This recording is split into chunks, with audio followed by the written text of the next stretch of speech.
Bukod nga sa hindi lang 2,000 pesos ang in-offer netong all-in i-review natin ngayong araw sa akin ay hindi nga rin ito for 7 days. Kung ilang days yan ang aalamin natin dito sa review natin ngayong araw. Hello mga ka-London!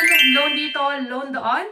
Panibagong araw, panibagong online loan application na naman ang ating pag-uusapan at re-reviewin.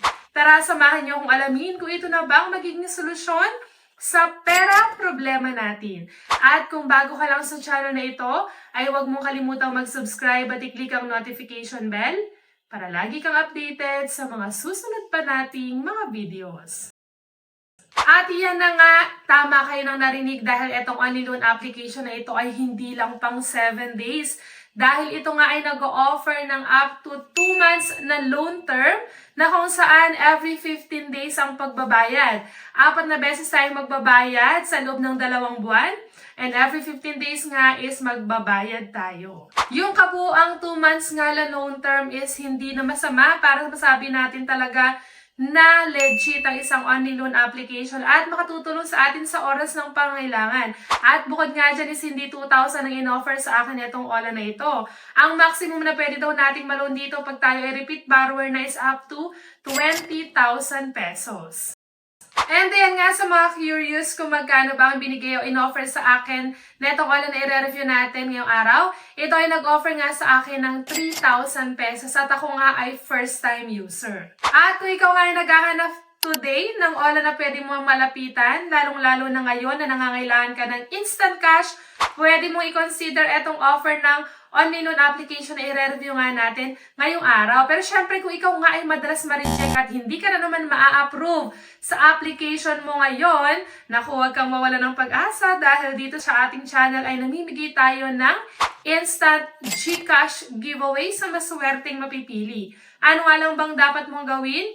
I-like lang ating video at huwag kalimutang mag-comment sa comment section para sa chance ang manalo. Nagkakaroon ka na ng idea sa mga online loan application and at the same time, may chance ka pang manalo ng instant cash. Kaya ano pang hinihintay mo? I-like na ang ating video at mag-comment ka na agad dyan sa comment section. And ayan, balik na agad tayo sa all na i-review natin today na inaasahan natin at nag-expect nga tayo na magpapaloan sa atin ng hindi lang 2,000 pesos at may mahabang loan term. At ito ay walang iba kundi si SurePeso. Sure nga kaya na makakapag-loan tayo dito kay SurePeso at bibigyan niya tayo ng mas mahabang loan term. Naku, ang sure lang talaga dito is si SurePeso ay available at downloadable po sa Google Play Store. Kaya naman mga Android users, para sa inyo itong review natin ngayong araw. And ayan, kung makikita nga ninyo is up to 20,000 pesos daw ang pwede nating mautang dito kay SurePeso. And ito nga ay kaka-update lang last July 8. Kaya naman kung makikita nyo, wala pa talaga halos review. And apply in minutes nga lang dito kay SurePeso. So mabilis nga daw ang ating application. And nakalagay dito, everything is completed online. So online lang talaga is pwede tayong makapag-loan. Apply in 3 steps. So 3 steps lang daw ang dapat natin gawin. Una, fill in your information. Pangalawa, verify your identity. And pangatlo, application review na agad. And eto nga si SurePeso ay sure na secure and protected daw dahil SEC registered sila at bukod pa nga dyan is BSP compliant security at encrypted data protection. Ako, napakaganda nga na ipinapakita na itong si SurePeso. And sila nga din daw po ay mayroong clear repayment plans. Ako, mas maganda nga talaga na alam muna natin yung repayment plans yan bago talaga tayo try mag-apply dyan. And nakalagay nga dito, know your repayment schedule before you borrow. And ayan, in-apply na nga natin itong si SurePeso. Nakalagay dito ng Get Cash Fast na up to 20,000 pesos nga daw malulun natin sa kung tayo nga ay repeat borrower na.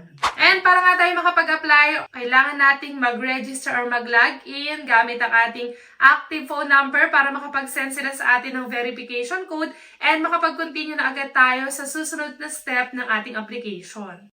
And then nga pagka-login ko, etong si SurePeso ay mayroong permission usage notice and dito nga i-click lang natin yung accept and continue.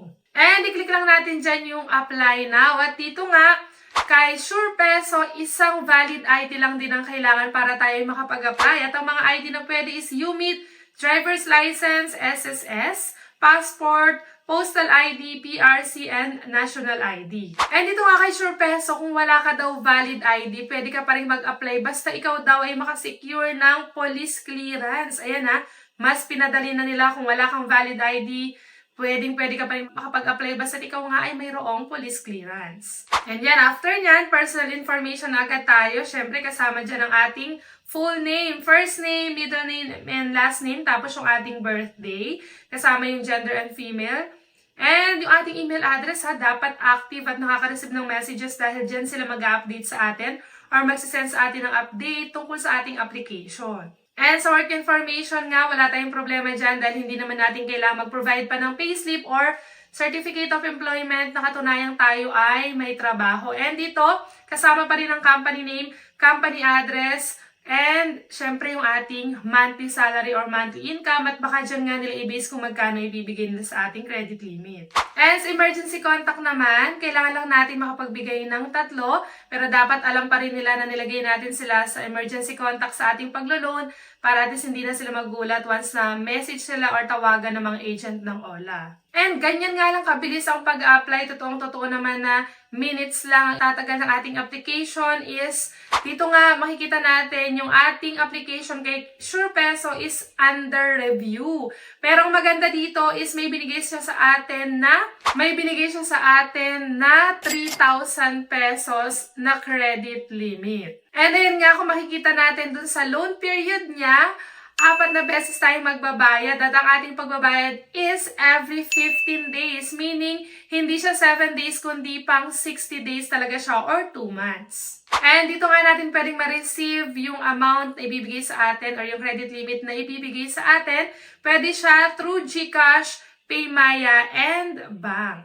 And ito nga yung kabuang loan details niya dahil nga ngayon ay July 26. So after 15 days, ang una nating pagbabayad which is August 11 at dito nga makikita natin na magbabayad na nga tayo dito ng 1,200 pesos and every 15 days nga sa loob ng 4 na 15 days or 2 months ang buo nating repayment amount dun sa 3,000 pesos na binigay sa atin is 4,800 pesos. And kung makikita nga natin dito, nakalagay dun sa total fee niya is 1,800 pesos at yun nga magiging interest sa loob ng 2 months ng 3,000 pesos. Aba, hindi na nga masama itong offer netong si SurePeso. And makikita rin natin dito, meron pa pala siyang 6 terms na pagbabayad kaya lang hindi pa yan na-unlock. Siguro once na mabayaran natin on time etong 4 terms na binigay niya sa atin, ay pwede nang mag-open at ma-unlock yung 6 terms. And ayan nga yung kabuang loan details netong si SurePeso. Kaya naman kung ikaw ay sure na dyang gustong mag-apply, nasa iyo na ang desisyon kung itutuloy mo pa ang paglo-loan dito kay SurePeso. Ang purpose lang naman ng ating review, bigyan ka ng idea magkano ay bibigay sa ating credit limit, magkano yung kanyang service fee and interest at syempre gaano kahaba yung kanyang loan term. At kung gusto mo manalo sa ating pa-GCash giveaway, i-like lang ating video at huwag kalimutang mag-comment sa comment section para sa chance ang manalo. At dito na nga muna natatapos ang ating review ngayong araw. Hanggang sa muli mga ka-London! Bye-bye!